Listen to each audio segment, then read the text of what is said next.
Hello and welcome here again live to the World Crypto Network for the next episode of the show Read Rothbard and Use Bitcoin.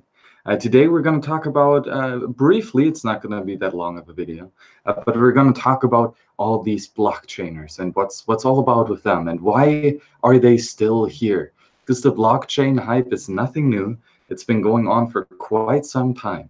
So why is this such a persistent and ever-present counter movement to Bitcoin? So we're going to start off with another great reading, this time a fantastic book by Friedrich von Hayek, and it is the book Denationalization of Money, The Argument Refined. It was written in 1990 or published in 1990, and it's a fantastic book. The use of Bitcoin. We're going to read from the chapter of Free Trade in Money. The purpose of this scheme is to impose upon existing monetary and financial agencies a very much needed discipline by making it impossible for any of them or for any length of time to issue a kind of money substantially less reliable and useful than the money of any other. As soon as the public become familiar with the new possibilities and deviations from the straight path of providing an honest money, would at once lead to the rapid displacement of the offending currency by others, and the individual countries being deprived of the various dodges by which they are now able temporarily to conceal the effects of their actions by protecting their currency, would be constrained to keep the value of their currency tolerably stable.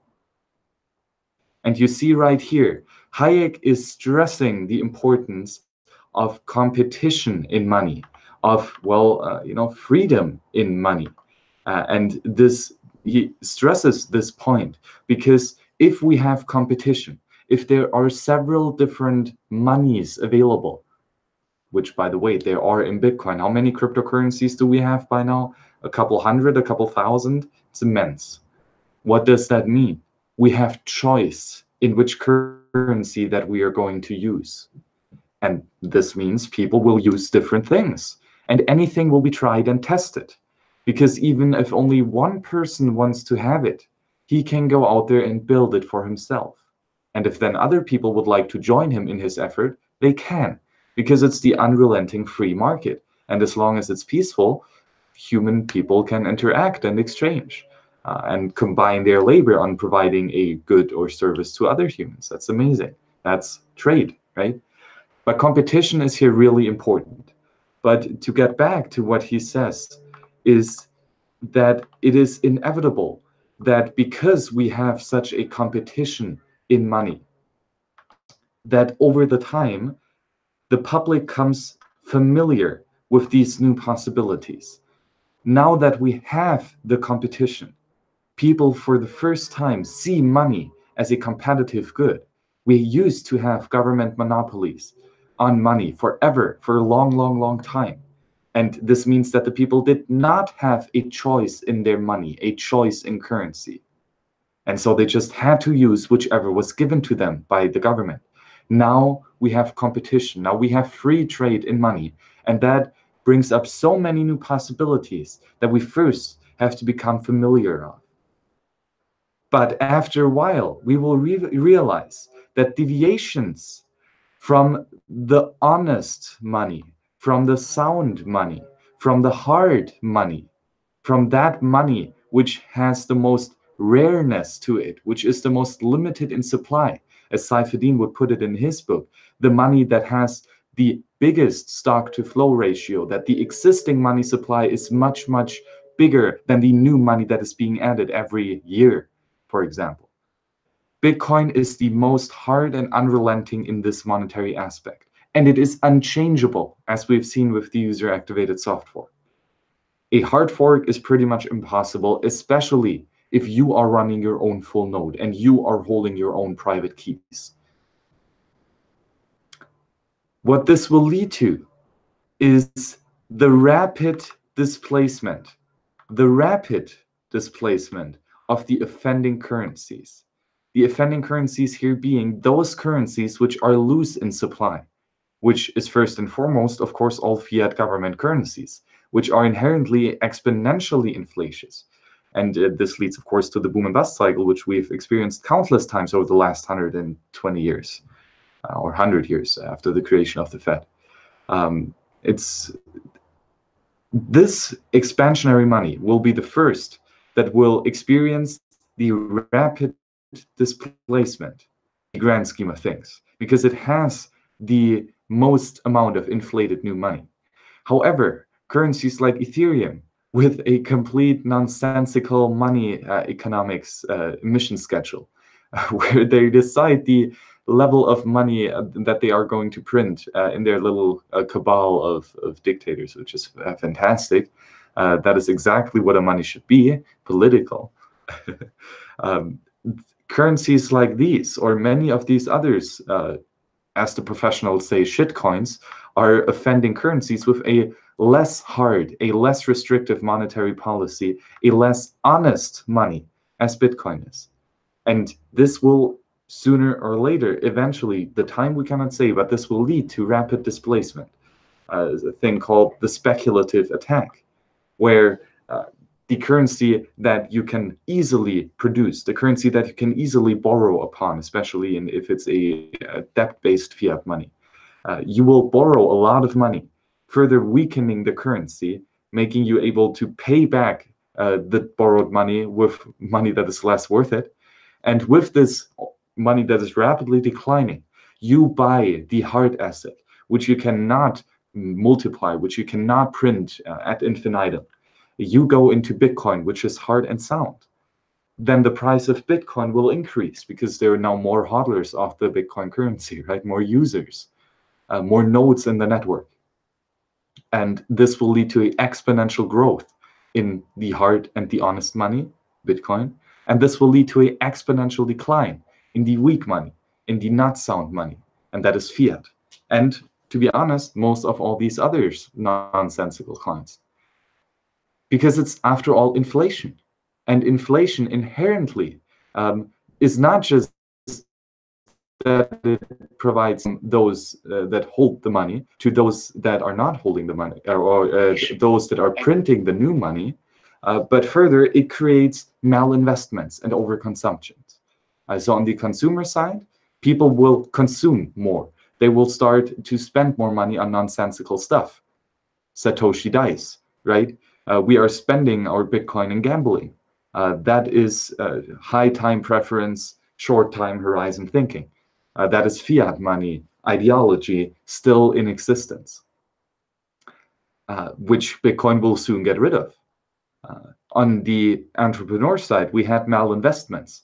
We have invested much more capital into mining, not because the consumers wanted it. They did not want to pay that much of a transaction fee, but because we had to incentivize the miners to secure the system of the future currency without demand for such a currency in the beginning. It's the bootstrapping problem. In my opinion, Satoshi didn't have another choice other to highly incentivize mining in the early days by the high inflation, because nobody wanted to have Bitcoin, because it was not yet a good money. It was not yet a good medium of exchange, store of value, unit of account. It took a long time for Bitcoin to reach a state where it is kind of acceptable in those aspects. It's not yet perfect. Bitcoin is still not perfect, and there's still a lot of risk in Bitcoin. And the longer we work on this problem and the stronger the network will become, the more valuable it will be as a money, because the more useful it will be as a money. But in the meantime, all those malinvestments that we have given ourselves with this inflation that solved the bootstrapping problem, but after all, it did create all the malinvestments. This will come down eventually on the Bitcoin ecosystem. The good thing is, number one, the emission rate is well known. So we all know that the supply of Bitcoin is drastically decreasing in the very, very near future. So we can plan for this, and good entrepreneurs are planning for this. This is really good. And secondly, we have here a voluntary money, a voluntary free currency And this means that if you do not agree with such a drastic, hard monetary policy, you do not have to use Bitcoin. So this is a voluntary currency, which makes it, well, peaceful. And again, anything that's peaceful is not just morally righteous, but most often the economic good choice to do, especially with the upcoming drastically low level of the stock-to-flow ratio. Yes, this will uncover massive amounts of malinvestments, but this will mean that now that we have seen where we invested all that bad money, now we can allocate it to something that is much, much, much more useful. And I do think that after we have reallocated these malinvestments into a more decentralized way of mining, going away from this centralistic mining monopoly, quote unquote, that financed itself through these immense inflationary finances, just like the banking industry right now. The federal banks, central banks, they are financing themselves with fiat money, with inflation. This creates similar incentives. So we might break this quote-unquote monopoly, this quote-unquote sucking off of the purchasing power through the mechanism of inflation from the centralistic miners. There will, in my opinion, then be a much more drastic decentralization of the mining economy in the very near future, when the mining profits are no longer subsidized heavily by inflation, but carried mostly by the users who are using this network. Let's hope that by then the demand for Bitcoin is big enough, the value for Bitcoin is big enough, because if it is a useful money, then people will value it, and they will be able and they will want to pay for such a service in a free economy. So this is going to be really interesting on how this will all play out, and it is really important that we combine the, let's say, old traditions, that we combine the thinkings of the economists, such as, for example, here, Friedrich von Hayek, who, by the way, has another great book, Choice and Currency, which details a similar approach. We can use all this theoretical legwork and apply it to Bitcoin. So I highly encourage you go to Mises.org and look for the denationalization of money, the argument refined. It is really a great book that goes into depth on how a free market in money will actually work. And this is basically what Bitcoin is, right? This is what Bitcoin fundamentally brings us: freedom in money. Create your own fork of Bitcoin anytime you want. It's your choice. You can do it whenever you want. So this is a theoretical achievement that we really can build upon and can adapt to. It's not that we have to copy exactly what Hayek is here saying, but we have to use his thoughts, apply it to the new world and to the new surroundings around us, and maybe use these information that we have here to plan for the uncertain future of this anarchy in money. So thank you here for joining me. This was just a little babbling on about why blockchainers might be, currently still in favor of these many choices, and that is good. We want to have that. However, the best money will win, and many of those blockchainers will soon realize that Bitcoin is, or might be, this money that is better than any other money, and therefore there will be a, well, as Hayek says it, a rapid displacement from all those fiat tokens and blockchain tokens to Bitcoin, if that is really what it is all about. If you like this show, you can donate to a video about the one and only Purism laptop. Purism is a fantastic open source company that provides high quality open source security focused laptops for everyone.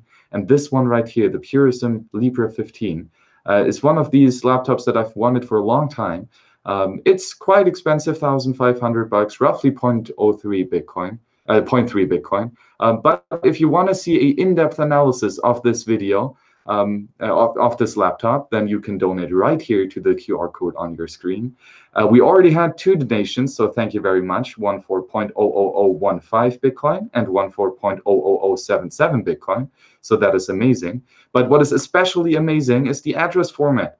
that it has been made in a BEC32 address, which is fantastic. So thank you very much for using the system to the most up-to-date mechanism and to its utmost capabilities. That is fantastic. And thank you again for donating here. If you want to find out more about me, go to Max Hillebrand or Hillebrand Max on Twitter. That is where you can find most of my stuff. And I'm quite active on my website here, towardsliberty.com, especially the library section with, for example, the Bitcoin library, which has a lot of resources that you might find valuable. So I thank you very much for joining me today here in this quick video about why the blockchains are currently here, why we have this freedom in money, why we have this competition in money, and if it is good or bad. And you make your own picture of that. Don't trust, verify. Go out, do your own research. And if you have anything else to discuss here, please comment below. And let's engage into a fruitful discussion and see where this will take us, this freedom in money. It's really exciting.